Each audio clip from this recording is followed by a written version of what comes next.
Welcome to another string making tutorial. Today we'll be making a 2-color endless loop string using BCY 8125G red and black. The process for making the string is identical to making a single color string. If you're unsure, have a look at my other string making tutorial. I'll be pointing out things to watch out for in making a 2-color string. I'll be starting with the red string first. Anchor the loose end and begin looping the string around the jig's arms. This string will be an 18 strand string. To get an even candy cane pattern, I'll need to have equal amounts of each color. In this case, I'm going to do 5 full loops of red string. Once that is done, tie off the other end and cut it off with a knife. Now we move on to the second color. The secret behind making a 2-color string is that you're laying out 2 separate strings and serving them together. Repeat what you did with the first color, and in this case I'm using 4 full loops of black.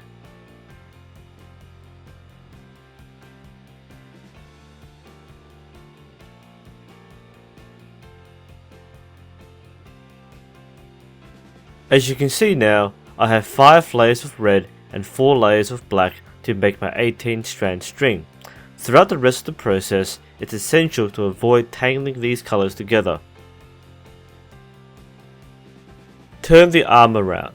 Again, make sure that you don't tangle the 2 colors together.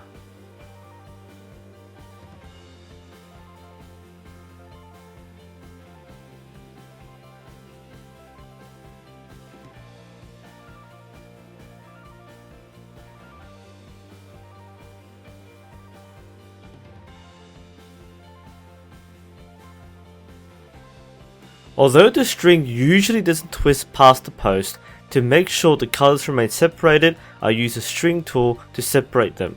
If you don't have one of these, you can make do with a pencil or other short object. Slide it between the 2 colors and you may want to bisect the string across the corner. This will ensure that the string does not twist past this point. I'll be using 0.019 halo serving for the end loops. Begin the serving as normal, laying the thread across the string and looping the jig over it a few times.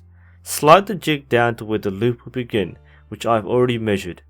Some people have suggested overlapping the thread more times to ensure that the end does not slip.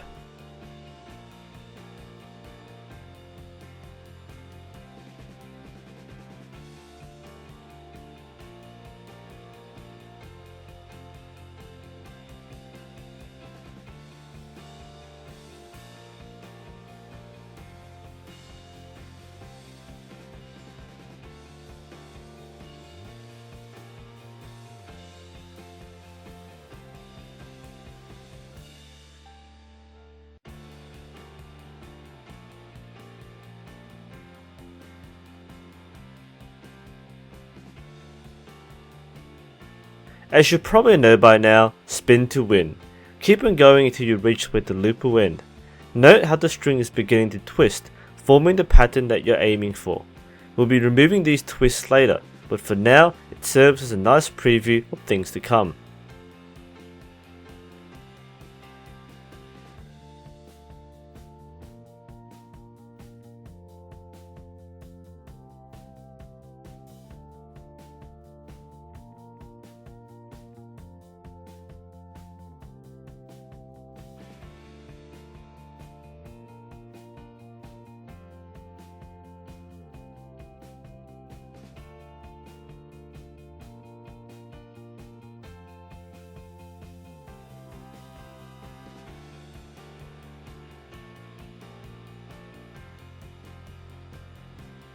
Rotate the yoke and then cut the anchor threads.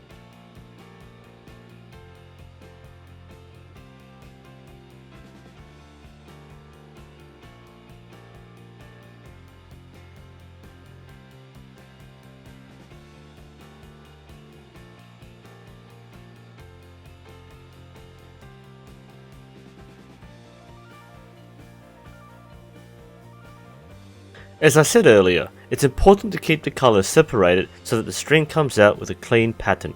To do this, I run the string tool down the length of the string to push existing twists down to the end.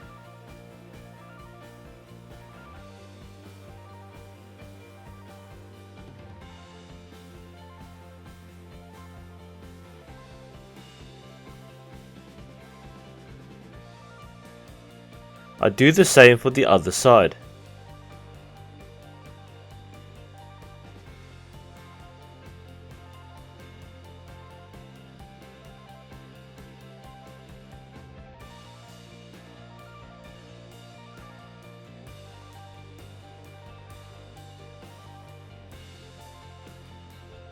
The purpose of this is to hide the twists under the serving, so that the rest of the string looks tidy.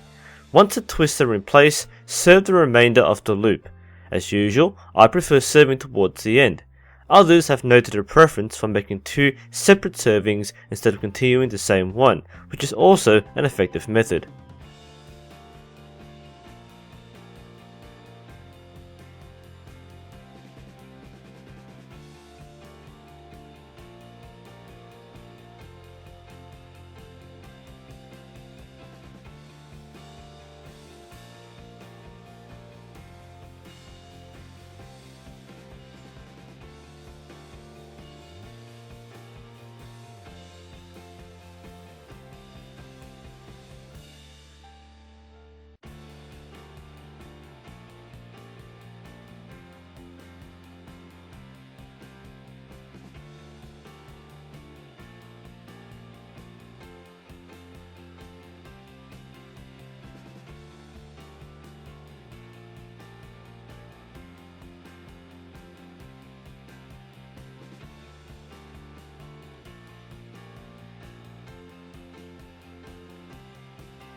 As you can now see, with one loop complete, the strands are still separated.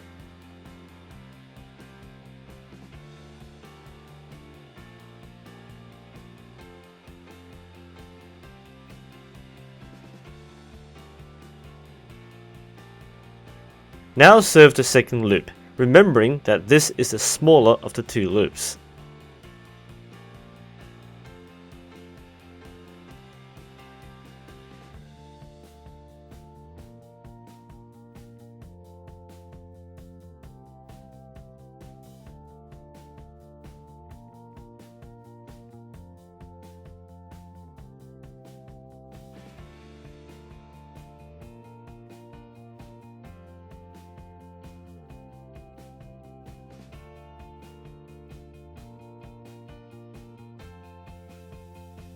As with the other end, I'm going to run the string tool down the length of the string to push all the twist to the end.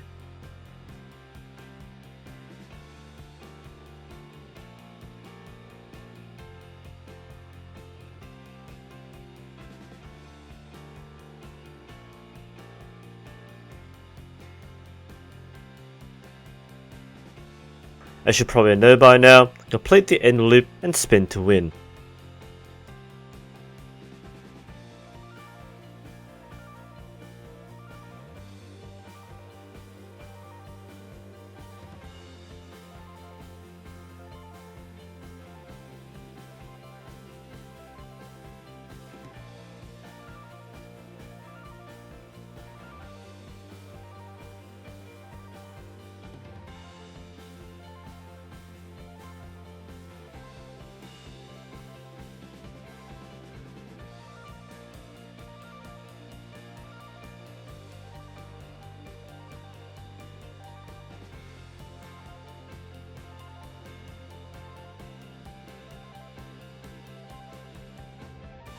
Since we successfully covered the twist, the string is still a nice two-tone color.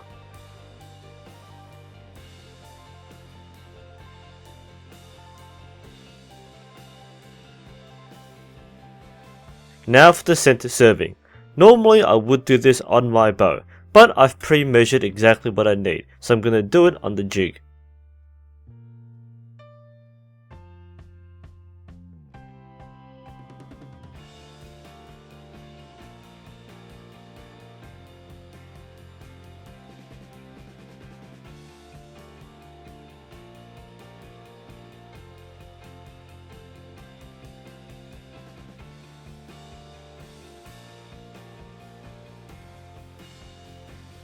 Of course by now, you probably know that I used a faster method.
This is what the string looks like now.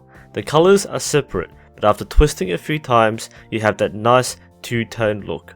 Give the string a coat of wax to give it shape and you're done. This is NUSensei. I hope you've enjoyed this tutorial and I'll see you next time.